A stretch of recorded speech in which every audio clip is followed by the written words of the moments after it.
is Saturday night and I am at home.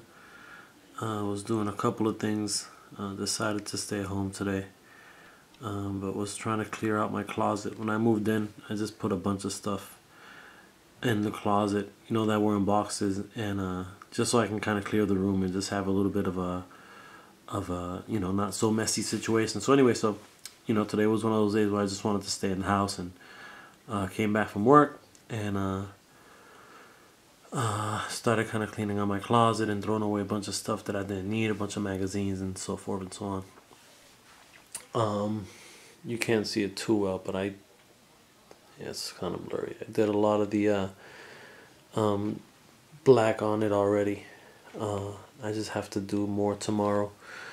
But yeah, so anyway, on the ACBA group, Slings a Web, David had put out a call this morning to just do a hashtag SOS, which is a shout out Saturday. So I had actually hit up Henry earlier today and just asked him who his favorite character was. He told me it was Wolverine.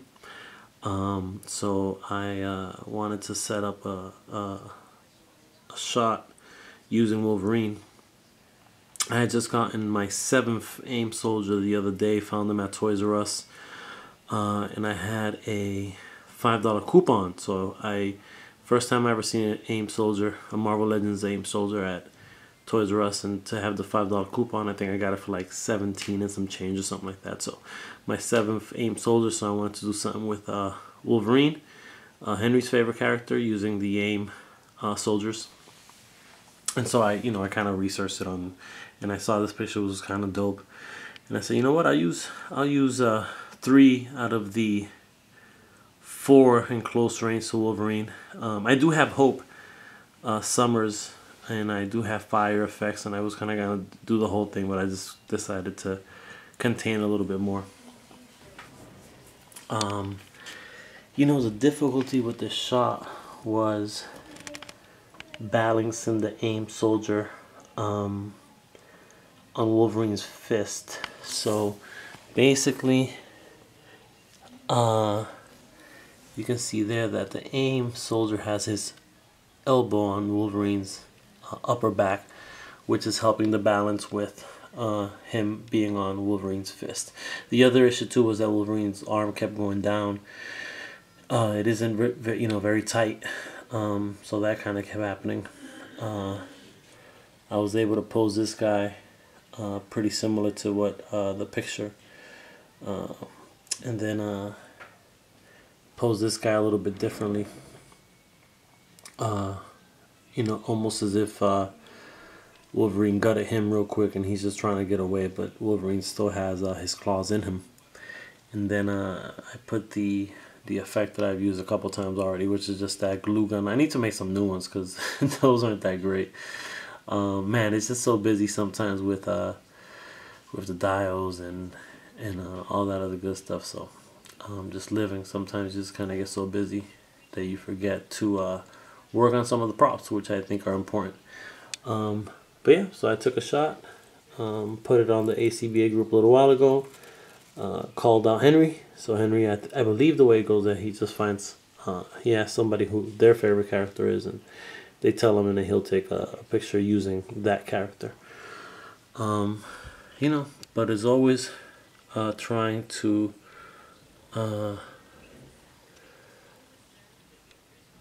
practice on the posing and get better at that. You know, I have a little bit less than a year now before the ACBA tournament, and I do plan to enter it. So you know, gotta practice here and there, and I just can't keep rocking dials. I see that all the time, dude. I need to stop saying that. Don't talk about it, be about it. Alright, y'all, and I'm out. So a quick behind the scenes of not a complicated shot, you know, a pretty simple shot. The hero's going up the stairs and the zombies following them, and you know, them turning around and taking care of them before they leave, you know, and exit through that door or whatever. So this is the dial that I've been damn near 2 weeks working on, so it's coming to an end. I put the graffiti on today. A couple steps I gotta do tomorrow. It should be ready to ship. I'm hoping by tomorrow. It's Sunday night. So when I set this shot up, I set up the shot. I took the shot and I put it on the ACBA page, and then put on The Walking Dead. The last 10 minutes that I completely forgot I hadn't seen. I hadn't finished watching it last week, and I noticed that they were walking. I think it wasn't Glenn. It was this dude. So he was walking amongst a field that had some dumpsters that had just open flames. So then I said, you know what? Let me watch The Walking Dead. So I watched the episode and said, let me bring the Tamashi flames and a red light that I have and kind of, put it into effect and make it seem like the burning dumpsters that I had just seen in The Walking Dead. This dial is not in scale with these figures. These are 5-inch figures, so the stairs are too big. They'd be lifting up their knees higher than normal if this was, at the scale that they are, compared to what the stairs are that are made more for the 6-inch figures. Yeah, so that was it pretty much. Anytime there's a shot that is simple, you still have to make sure that everything is on point. For example, make sure that Rick is pointing the gun directly at the head. And I think this figure fell, but it was correct. I had to make sure that it was lined up perfectly, and make sure that Rick's head and eyes are looking right at the zombie. Same thing with Glenn as he stabs that zombie in the head. And then Daryl, I always forget his name, but Daryl, making sure his aim is directly at the head of that zombie. So even a simple shot where these guys aren't that posable, you want to make sure that some of those basics are covered. And that's some of what I'm learning as I go through the process of becoming a better poser, is just those little simple things, proper placement of their feet. In this case, his foot's a little bit off, and I think I tried to twist it. It just didn't let me. That step is also a little bit warped, but I got everybody else's feet flat as possible, and I try to lean back this guy a little bit as if he's looking up and the arrow's about to hit him in the face. Thought about using an arrow, but the only arrows I have are the Hawkeye arrows, and they're really big. So I don't know if it was just not going to look right. The crossbow isn't that big. But yeah, so this dial's almost done. Originally had this kind of in the corner. Moved it up because it kind of was out of the shot. Was trying to take another shot with it. The flame wasn't coming out very well on the in the picture, as well as I wish it would have. But alright, so it's a little bit of a behind the scenes, and I'm out. Peace. So I moved into my new I moved into my new apartment almost 3 months ago. So beginning of October, October, November. We are in December 5th, so less than 2.5 months ago. So after Comic-Con, I wasn't going to be able to afford many pickups going forward for the rest of the year. But along the way, I'll catch stuff either on sale or stuff that that I can afford at that very moment. So the first got a couple pickups in the last couple of months. I found this Vader maybe 3 weeks ago at Walmart, regular retail, $19.99. So definitely jumped on that, and I actually opened it, and it's a pretty dope figure, man. It really is. I expected it to be a little more stiff. As Vader himself, the character is not very agile, obviously because of the actor wearing the armor. but the figure seems to have a little more articulation than the actor did, which is good. So, got Vader.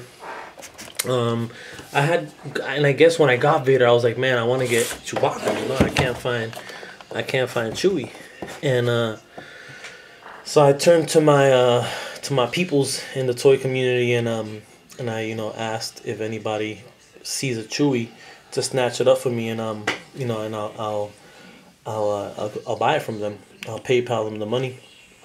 My cousin Lito, aka Carmelo Calderon, saw the post and hit me up and was like, "Cuz, I got you. Don't sweat it." And so he shipped this my way. Didn't cost me a single penny. So good looking out, Lito. Definitely appreciate it. I opened this one up as well, and I like it. I mean, I didn't expect it to be super articulate, but you could definitely set them up in some shots, and the sculpt is pretty good, and yeah, I like it. I like the finish on his crossbow weapon, and kind of the details of his satchel. So definitely a dope figure. And as with all my Star Wars figures so far, man, they're going into like on ice, as I like to say it, but they're going into semi-storage, as I don't have any dials for these guys right now, and I'm hoping that at some point I'll get motivated and do something, because I don't even at the lost count. I think it has 5 or 6 stormtroopers, and now that I got Vader, or maybe just 4 stormtroopers, but now that I got Vader, I can actually put some stuff together. I got Boba Fett, and now I got Solo and Chewie, and so I need to get on that, man. It's just that if it's not a commission, a tournament, moving, it's been crazy, a crazy end of 2014. So got Chewie, so good looking Alito, man. I've always been a Chewbacca fan, and I try to imitate him, and it just comes out horrible. But anyway, the homie Rich, I think it was on Instagram or Facebook, he had put that GameStop had the Walking Dead figures, the new wave, for $9.99, which I think is about $3 or $4, maybe $3, $3 or $4 below retail each. So actually just got these in the mail today. So I ordered 3 of them. So the first one, definitely wanted to get the update on the Rick. I guess I'd rather wait for the sales, but it would have been cool to have them during the first half of the season, just to kind of pose them and whatnot. But so I got Rick, and definitely the sculpt looks good, and I think it's a dope figure. I like it. I mean, I haven't opened it yet. We'll open it in a little while. Then we got Carol, who has been kicking butt. I didn't swear because my daughter's right in the background. She looked at me too. So Carol's been kicking butt, and actually, what people were saying, a few people were saying that her face was coming out messed up on some of the. But I got a pretty good face, I think. I got a pretty good face. No. I'll shoot it your way in a second, homie. So got Carol. Oh, and I also like, her prop, which is kind of the gas canister. Pretty close to Marvel Legends scale. And then last but not least was Herschel. Man, the Herschel figure's right on. I mean, his likeness is incredible. The detail on his shirt, from the buttons to the pinstripes, the suspenders. I mean, it looks great. It looks great. So I'm actually gonna take these as soon as I'm done recording here. I'm gonna take these guys out and set up a shot. I haven't posted anything in I think more than a week on Instagram. I'm pretty consistent. I try to get a couple things in per week, and it's been a little busy. So yeah, as soon as I'm done recording here, I'm gonna open these bad boys up and set them up in some scenes. And actually just came from one of my favorite stores, Family Tree, and got these guys, which they're basically just storage containers or whatever, small ones. But if I think somebody in the Dog Structure group actually had already bought these, and so what I'm gonna do is sand them down and spray paint them, and just give them the look of, you know, kind of worn down or whatever, so we can put them in the backgrounds and make it a prop. So got these 2 of these for $1. And that concludes my pickups. And my daughter's been feeling to get in the shot, so I'm gonna put it right in her face. Alright, y'all, and I'm out. Peace. Alright, so this was last night's setup. It is like 8 in the morning and my throat hurts. But anyway, you know, I've been a fan of these Walking Dead figures since they started. Well, I shouldn't even say that because I missed kind of that first wave with Shane, and but they definitely started getting better. The details started getting better. Articulation is still a little strange on these, as McFarlane just always seems to want to do his own thing, his own scale. You know, more power to him. For us Marvel Legends collectors, this is an inch shorter, so that, you know, the dials don't always work the same, and you know, I got commissioned to do a Walking Dead dial, and I had to make the brick smaller, and you know, had to kind of bring down or not the details, but I had to bring you know, the size of everything down a little bit, which is cool. But yeah, so I will say that really feeling that Herschel figure. I think they did a great job. The sculpt is great. I think the likeness is really good. The paint job is amazing. Interchangeable leg. Also comes with the crutches, and then the prosthesis. The Rick came out really good. I'm glad we finally got a updated Rick. Actually compared him last night to the original one, and looks a lot better. And then Carol again. The face, I guess, was a concern as I ordered online, and it came out pretty good. So I had her just kind of holding this zombie's stumpy arm as she's about to stab him. Although, you know, I will say that the Rick likeness isn't that great, to be honest with you. I mean, it's okay. It's okay. I just don't think it's as good as the Herschel likeness. But it's pretty accurate. And then I think definitely the Herschel is spot on. Yeah, so this is kind of a behind the scenes look. What I have set up here is just a simple floor that I did a long time ago. Actually, this was for 3 3/4 inch scale. I made these specifically, or made this specifically for Joe's, G.I. Joe's, and then that's just a background for fish tanks. You know, you kind of put on the back of a fish tank, so it looks like they're in swimming in, you know, underwater plants. Although it's funny because I see tree barks, so I guess you want them swimming in the forest, I'm assuming. But yeah, just a little simple setup. Definitely wanted to use these guys as they came in yesterday, and wanted to rock them out. Alright, y'all, and I'm out. Peace.